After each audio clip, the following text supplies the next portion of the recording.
और चलिए बिहार से एक बड़ी खबर सामने आ गई। आपको बता दें कि एलजेपी रामविलास की बैठक गठबंधन पर एक फैसला हुआ है। एनडीए से गठबंधन पर चिराग अब आखिरी फैसला लेंगे। गठबंधन पर फैसले के लिए चिराग को अधिकृत कर दिया गया है।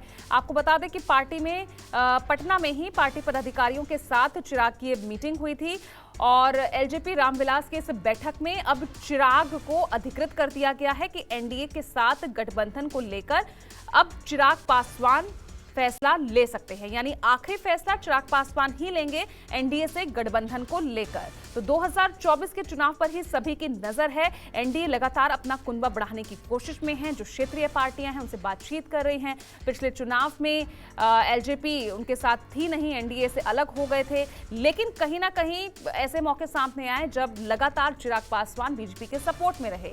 अब पार्टी की तरफ से चिराग पासवान को अधिकृत कर दिया गया है कि एनडीए के साथ गठबंधन पर आखिरी फैसला चिराग पासवान लेंगे।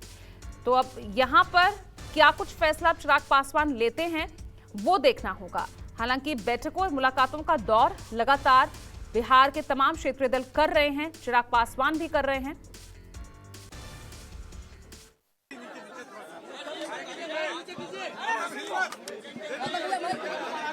गठबंधन को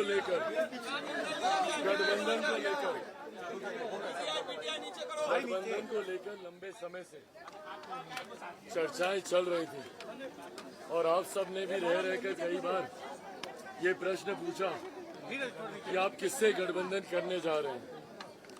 बहरहाल मैंने हमेशा इस मर्यादा को बनाए रखा कि गठबंधन की बातचीत जब तक गठबंधन के भीतर ना हो उसको सार्वजनिक करना गठबंधन धर्म की मर्यादा को तोड़ने के बराबर है।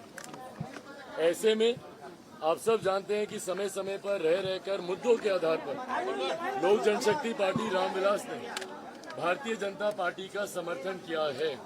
पिछले उपचुनाव में भी आपने देखा हम लोगों ने भारतीय जनता पार्टी का समर्थन हम लोगों ने किया है। पर आगामी 2024 के लोकसभा चुनाव और आगामी 2025 विधानसभा चुनाव में लोक जनशक्ति पार्टी का गठबंधन किसके साथ होगा, इसको लेकर आज पार्टी के भीतर भी एक गहन मंथन हुआ है, विस्तार में चर्चा हुई है। आज सुबह केंद्रीय गृह राज्य मंत्री आदरणीय नित्यानंद राय जी आए थे, उनके साथ भी कई विषयों पर चर्चा हुई है। पर मैं पुनः दोहराता हूं, जब तक गठबंधन के भीतर अंतिम मोहर इस पे ना लग जाए तब तक कुछ भी सार्वजनिक करना उचित नहीं होगा। आज पार्टी की बैठक में पार्टी के तमाम पदाधिकारियों ने सर्वसहमति से गठबंधन को लेकर कोई भी फैसला करने के लिए मुझे अधिकृत किया है। संभवतः बहुत जल्द बैठकों का कुछ दौर और चलेगा और उसके बाद जो भी अंतिम फैसला होगा वो सार्वजनिक किया जाएगा।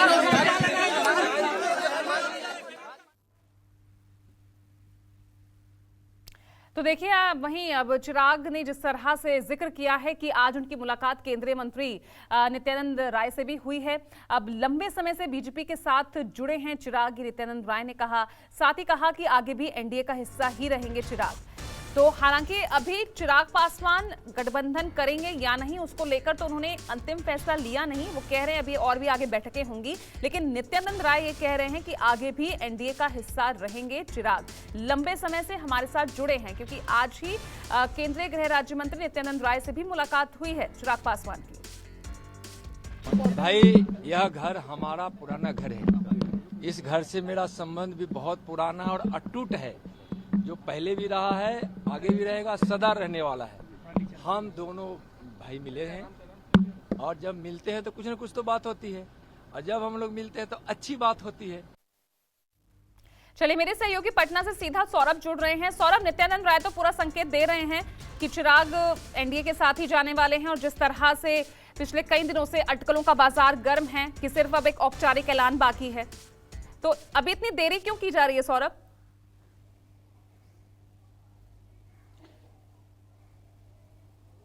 जी बिल्कुल, चिराग पासवान के तरफ से भी लगभग तय है कि आने वाले दिनों में वो एनडीए के साथ ही जाएंगे, लेकिन चिराग पासवान की कुछ शर्तें हैं, बीजेपी अभी उस पर राजी नहीं हुई है। जब वो शर्त बीजेपी मान लेगी तभी चिराग पासवान एनडीए में शामिल होंगे, ये तय माना जा रहा है। चाहे हाजीपुर से लोकसभा चुनाव लड़ने की बात हो या फिर उनके चाचा पशुपति पारस को लेकर जो बातचीत हुई है, इनको लेकर निश्चित रूप से अभी तक बीजेपी के साथ जो फाइनल जो बातचीत है वह अभी नहीं हुई है। शायद इसी वजह से आज चिराग पासवान ने यह अनाउंसमेंट नहीं किया कि वो एनडीए के साथ जाएंगे।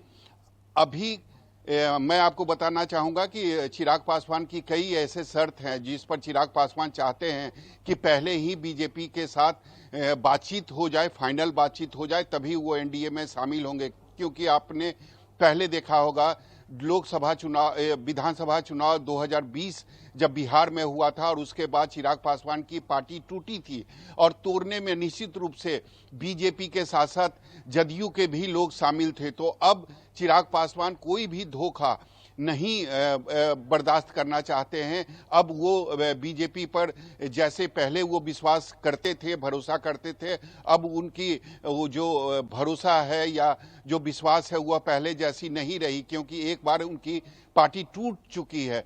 तो अब वो चाहते हैं कि जो भी उनकी शर्तें हैं बीजेपी पहले उस पर हामी भर दे, वो भरोसा दे दे, विश्वास दे दे कि आपने जो शर्त मेरे सामने रखी है वो जरूर पूरी की जाएगी और उसके बाद ही निश्चित तौर पर चिराग पासवान ऑफिशियली अनाउंसमेंट करेंगे कि वो एनडीए में शामिल होंगे। लेकिन जब तक यह जो चिराग पासवान की शर्तें हैं वह अगर नहीं मानी जाएगी तब तक वह निश्चित रूप से ऐसे ही बैठकों का दौर चलते रहेगा और चिराग पासवान मीडिया से कहते रहेंगे कि 2-4 और बैठकें होगी, उसके बाद ही क्लियर होगी। क्योंकि चिराग पासवान ने कहा, कुछ दिन पहले चिराग पासवान ने स्वर्गीय रामविलास पासवान की जयंती मनाई थी हाजीपुर में और हाजीपुर के जनता को संबोधित करते हुए उन्होंने कहा था कि अगली जो लोकसभा चुनाव है वो मैं हाजीपुर से ही लड़ूंगा। तो ये एक बड़ा सवाल है क्योंकि